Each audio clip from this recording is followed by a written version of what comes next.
Hi, ladies and gentlemen, my drama classes. It's so good to see you guys today. Some of you I got to pop on the Zoom call yesterday and see your face, which was awesome. Don't forget that every day I post an assignment. You can log into my Zoom meeting from 2 o'clock, anytime from 2 o'clock to 2:45, and ask any questions to specify what we're doing.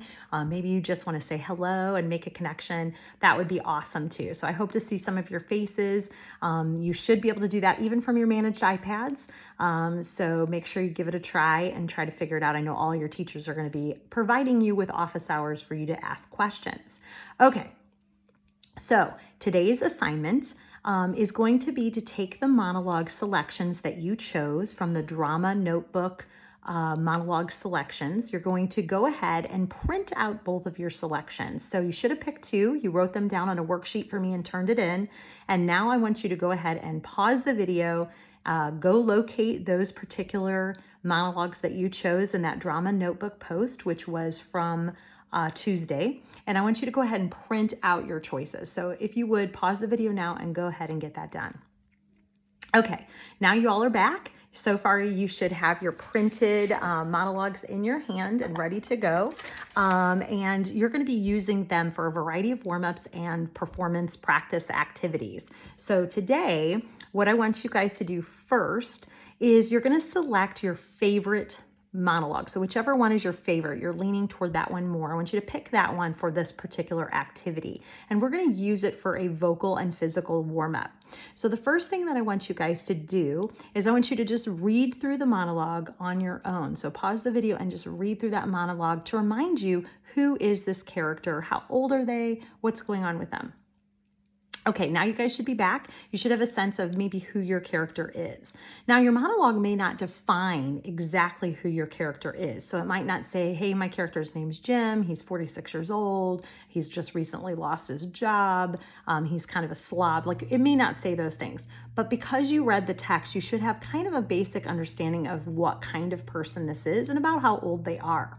Now, if you don't have a lot of information, you can create a character that would go with that particular monologue. I do, however, want to make sure that whoever you are creating, whatever character you're creating, makes sense that they would be saying the words that you're going to say in the monologue, okay? So don't pick something completely weird. It does need to make sense. All right, so I've selected a monologue here. Mine is called Trapped in an Elevator.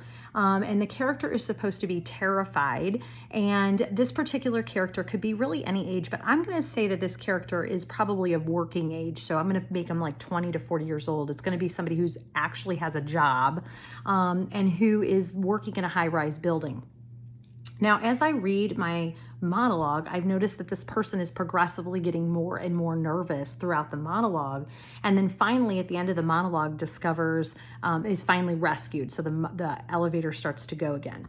So I want to show my character as panicky. So I think I'm going to create a character for this particular woman who's going to be very refined and dressed up and businesslike as she gets on the elevator, and maybe even a little irritated that she is late or doesn't like people to be late. So she's anxious. And then when the elevator stops, we want to slowly see her. At first, I'm going to show my character as being very refined and trying to keep her composure, but unraveling slowly. So we're going to see that this person really has anxiety, and we're going to see that anxiety play out in the monologue. Okay, now I'm going to think about how I can move that's going to show that. So I'm going to probably make my character very upright first and proper, and maybe smile and wave, but then keep checking her watch to show that she's irritated with time. And then as she unravels, she's going to become more and more panicked. She's probably going to pace back and forth. She might take deep breaths. She might put her hands on her face, cross her arms, and start to shake. So to show that the anxiety is building. All right, now that I've created kind of a physical life for my character, I'm also going to think about her vocal life. She's going to be very articulate and well-spoken because she is somebody who's working, but as she gets more and more nervous, she's going to speak a little faster. So that's what I'm going to do with my voice. All right, so now I've picked up my physical and my vocal technique. And so what I'm going to do is I'm going to go ahead and read that monologue trying to do those things, okay? Now I'm seated here as I videotape this, but I want you to go ahead and set your camera in a place where you can get up and move around as you read it, and you can hold your script as you read it, but try to practice the voice that you're going to be using, okay? So I'm going to get in very proper to the elevator, and I'm going to use my audience. I'm going to be talking to the audience, which is just facing forward as if I'm stuck in this elevator. Oh, no, this isn't happening. This is it. My literal nightmare has come true. I'm going to die. The cable is going to snap, and I'm going to fall hundreds of stories. I think I'm running out of air. I've got to get out of here. Which button do I press? The red one's for emergencies, right? Or the blue one? No, probably the red one. Use your head. Oh gosh, think. Oh heck, I'm just gonna press all of them. Wait, nothing's happening. There should be a siren or something. Help! Okay, so you get the idea. This woman is becoming unraveled. So she starts to feel in control, but then she's kind of coming unraveled as she's going on. So I'm gonna practice just kind of saying my monologue that way. So at this time, I want you to pause the video and I want you to practice your favorite monologue and use some vocal and physical movement to create that character that you want the audience to know. Then come back. Okay, so now you're back, and what we're gonna do now is we're gonna do the actual assignment of the day. So all we've done so far is really warm up our voice and warm up our body and think about our monologue and how we might wanna present it. But now we're gonna take that character. So I'm gonna take my woman from the elevator who is a professional, who is nervous, and who is worried and anxiety ridden. Okay, so this is my character. So just like if we were playing the game of Hitchhiker or the game of Party Host, you're gonna now take this character from your monologue and we're gonna do something different with this character. Okay, so what I'm gonna do is I'm gonna create a video, 1 minute video, where I'm gonna give a improvisational 1 minute speech from my character's perspective. Okay, so I'm gonna speak as if I am that anxious woman in the elevator. And I'm gonna actually introduce this person to you.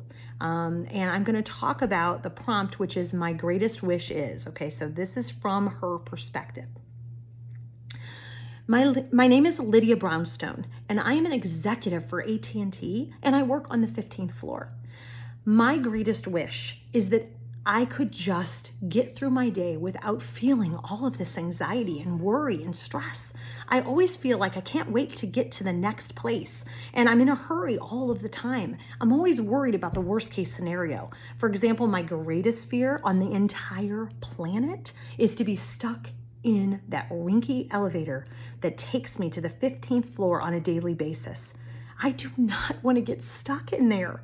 I mean, seriously, every time I get in the elevator and the doors close, I feel like I'm almost holding my breath and I can't feel my feet and I can hear my heartbeat just beating hard in my chest. And when those doors open, I just sigh a deep relief breath and I get about my day and then start worrying about the next thing. And at the end of my day, I have to go all the way back down to the first floor and feel that same horrible feeling again. My greatest wish, I'll never get stuck in an elevator. Okay, so you understand what I did. What I did was I took my character from my monologue and then I created a 1 minute improvisational speech just on the spot from that character's perspective, okay? So I gave her a name. She kind of has an age. I told you she's probably a middle-aged woman who's working. She has a fear and a personality, which is that anxiety. And I had to respond to the given prompt of the day, which is my greatest wish is, and that is her greatest wish is to never be stuck on an elevator and to get through her day without anxiety. Okay, so now what I want you to do is I want you to record your 1 minute monologue from the perspective of your person, and I want you to answer the prompt, my greatest wish is. Now, if you have any questions about this or you don't understand it, then please make sure you log into my Zoom meeting today from 2 to 2:45. You can pop in and ask some questions for clarification. But again, you're going to upload your video to Flipgrid, and it's going to be a 1 minute improvisational monologue, my greatest wish is, from the perspective of your favorite monologue person that you selected. That's what you're doing for today. I'll see you all tomorrow. Enjoy. I can't wait to see you introduce your character to me on Flipgrid.